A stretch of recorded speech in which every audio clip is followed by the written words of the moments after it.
다 함께 5월의 말씀을 암송하시면서 하나님 앞에 예배자로 나아가시겠습니다. 잠언 3장 5절로 7절 말씀입니다. 너는 마음을 다하여 여호와를 신뢰하고 내 명철을 의지하지 말라. 너는 범사의 그를 인정하라. 그리하면 내 길을 지도하시리라. 스스로 지혜롭게 여기지 말지어다. 여호와를 경외하며 악을 떠날지어다. 아멘. 찬송가 176장 주 어느 때 다시 오실는지.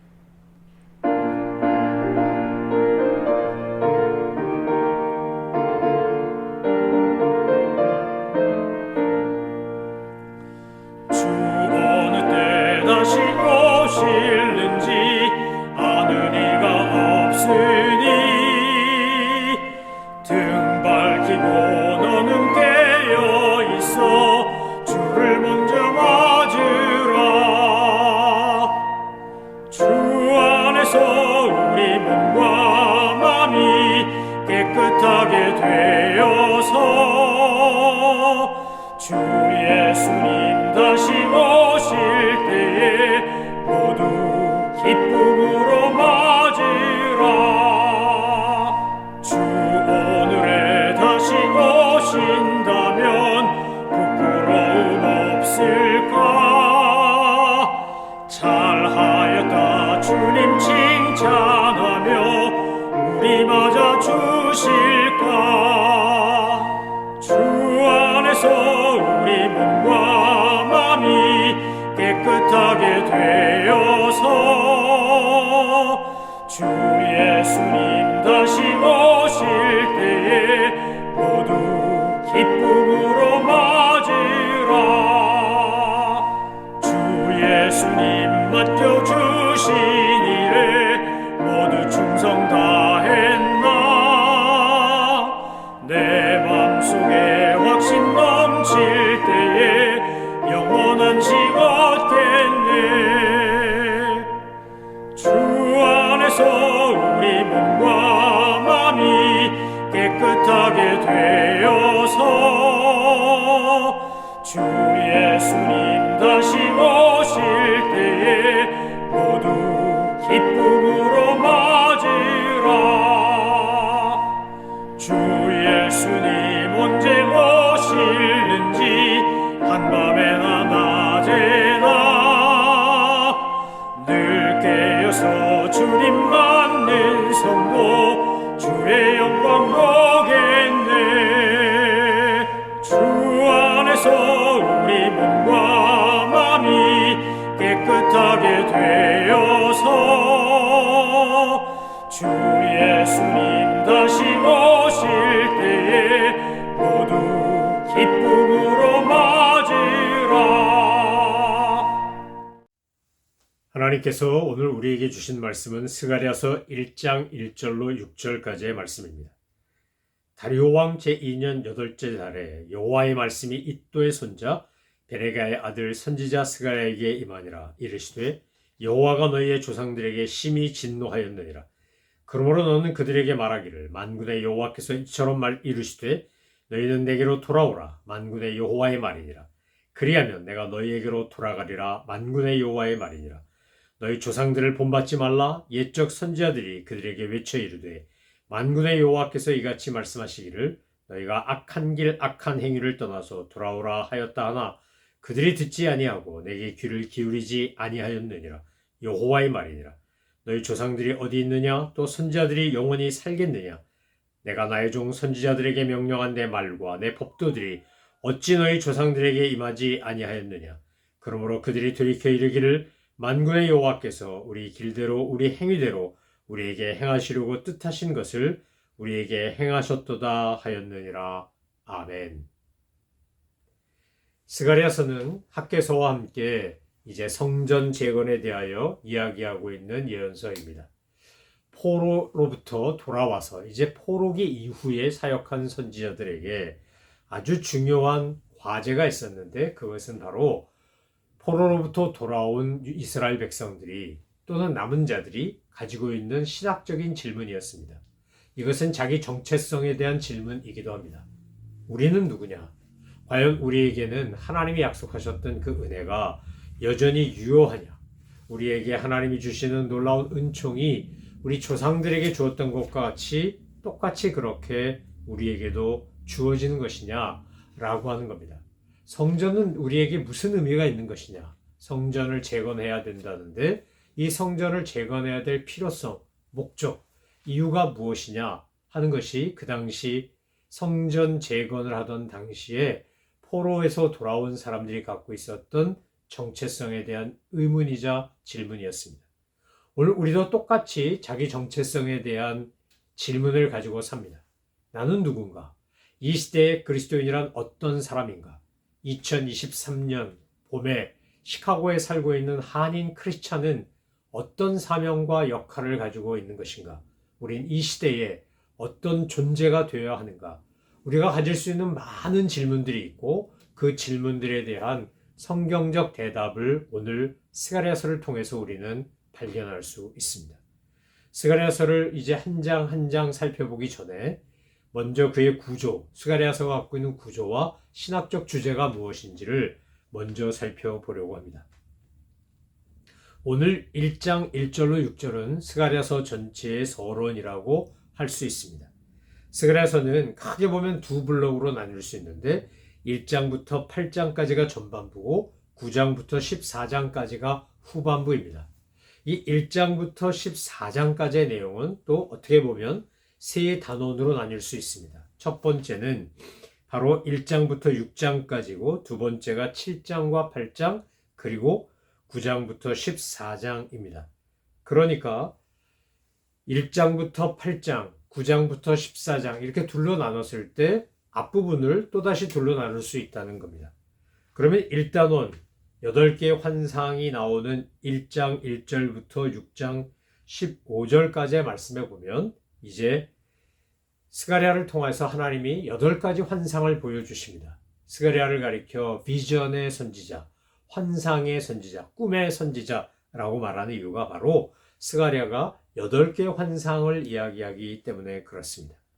그런데 이 8개의 환상과 또 금식에 대한 것과 오실 메시아에 대한 것에 대한 예언을 다 통틀어서 가장 서론적으로 다루고 있는 부분이 오늘 읽은 1장 1절부터 6절까지의 말씀입니다.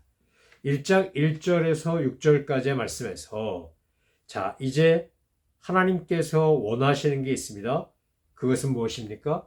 1장 1절로 3절에 보면 하나님이 선지자 스가랴를 통해서 하신 말씀이 회개하고 돌아오라는 거였습니다. 회개하고 돌아오라. 내가 나의 죄를, 나의 악을 인정하고 회개하고 돌아오지 않으면 그러면 만군의 여호와께서 말씀하시는 이 말씀대로 예전 조상들이 당했던 징벌, 심판, 하나님의 놀라운 그 죄와 악에 대한 벌을 그들도 똑같이 당할 수밖에 없다는 겁니다. 그러니까 오직 하나님만 섬기고 하나님의 말씀에 순종하고 하나님을 원하시는 것을 따라가는 것이 생명의 길이다. 이것이 오늘 스가랴를 통해서 스가랴 전체 서론으로 주어지는 말씀이라고 할 수 있습니다. 왜 우리가 하나님의 말씀을 듣고 순종하는 것이 중요합니까? 그 길이 바로 하나님이 주신 복과 은혜를 누리는 형통의 길이기 때문입니다. 우리가 하나님의 말씀을 듣고 순종하는 것이 사탄으로부터 승리할 수 있는 영적 승리의 길이기 때문입니다. 하나님의 말씀을 듣고 순종하는 것이 우리가 구원에 이를 수 있는 길이기 때문입니다.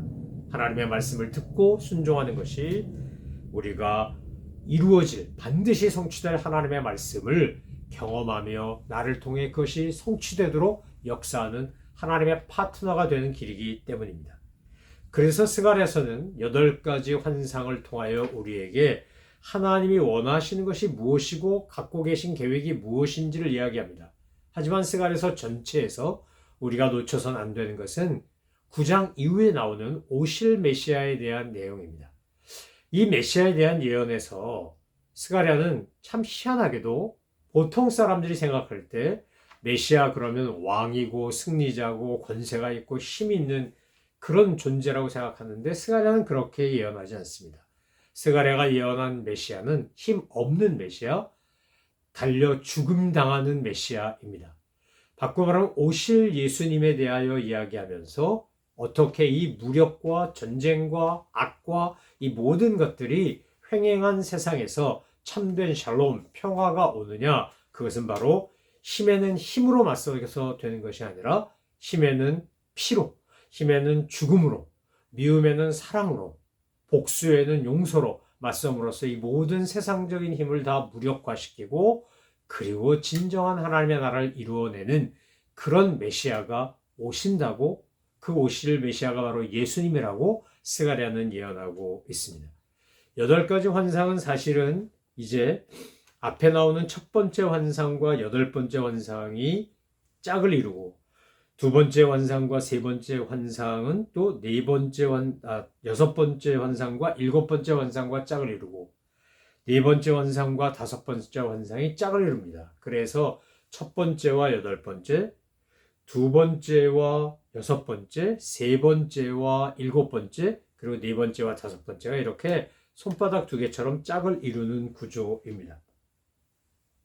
하나님께서 선택하신 백성을 하나님이 보호하시고 인도하시며 하나님이 원하시는 합당한 백성으로 만들기 위해 학개와 스가랴를 통하여 말씀하신 것은 성전 재건을 하라는 거였습니다. 학개도 스가랴도 성전 재건에 대해서 강조한 선지자인데 학개와 스가랴는 사실 닮은 듯 다릅니다. 학개와 스가랴가 전한 성전 재건의 메시지는 같으나 성전을 통해서 이루고자 하시는 하나님의 섭리와 계획은 학개가 강조하는 것과 스가랴가 강조하는 것이 조금 다릅니다. 학개는 눈에 보이는 성전 재건에 집중하면서 하나님의 나라, 하나님의 뜻, 하나님의 영광, 하나님의 생각을 먼저 우선시하는 프라이어리티 넘버 원을 분명히 하는 영순위가 무엇이냐라고 하는 겁니다. 그래서 학개는 다분히 좀 책망하는 듯이 예언합니다. 구약에 나오는 예언자 중에 이스라엘 백성들 또 대제사장 여호수아 유다 총독으로 온 스룹바벨이 다 학개에 전하는 메시지를 잘 듣고 반응한 것은 참으로 놀라운 일이지만 은혜지만 사실 학개는 이스라엘 백성들 스룹바벨 여호수아에게 지금 책망하는 겁니다. 너희가 하나님의 전을 황폐하게 했기 때문에 너희의 삶도 황무해지는 거다 라고 그렇게 예언하지 않았습니까? 그렇게 나무라지 않았습니까? 반면에 스가랴는 학개와 달리 백성들에게 격려하고 위로하고 용기를 주면서 그들에게 꿈을 주면서 8가지 환상을 통하여 하나님이 행하고자 하시는 놀라운 일을 백성들에게 소망으로 전합니다. 하나님은 그의 백성들을 보호하시고 백성들의 삶을 바꾸시고 고난을 승리로 바꾸시는 분이다. 그리고 우리를 위하여 모든 죄값을 지시고 온 인류를 구원하실 메시아를 보내실 것이다. 이것이 스가랴가 전하는 메시지입니다. 그래서 학개가 조금 더 이스라엘 백성들 예루살렘 거민들에게 초점이 맞춰져 있다면 스가랴는 이 이스라엘과 예루살렘을 넘어서서 인류와 더 나아가 우주적인 메시지를 전한다라고 할 수 있습니다. 우리가 이제 내일부터 스가랴서 한 장 한 장 살펴보겠지만 8가지 환상을 살펴보는 가운데 하나님께서 주시는 놀라운 은혜가 참으로 놀랍구나라는 것을 깨닫게 됩니다. 학개에 나오는 메시아 사상과 스가랴에 나오는 메시아 사상은 다릅니다. 같은 듯 다릅니다. 하나님께서 메시아를 통해서 이제 이야기하는 학개가 말하는 메시아는 왕으로서의 메시아 이미지가 강하다면 스가랴가 전하는 메시아는 구세주로서의 메시아가 강합니다. 성전에 대한 것도 마찬가지입니다. 그래서 학개가 전하는 성전과 스가랴가 전하는 성전은 조금 다른데 의미가, 그러나 같은 것은 뭐냐? 하나님께서 유다 백성을 사랑하시고 하나님의 백성을 사랑한다는 구체적 표현이 바로 예루살렘 성전 재건이다 이 말입니다. 왜 그렇습니까?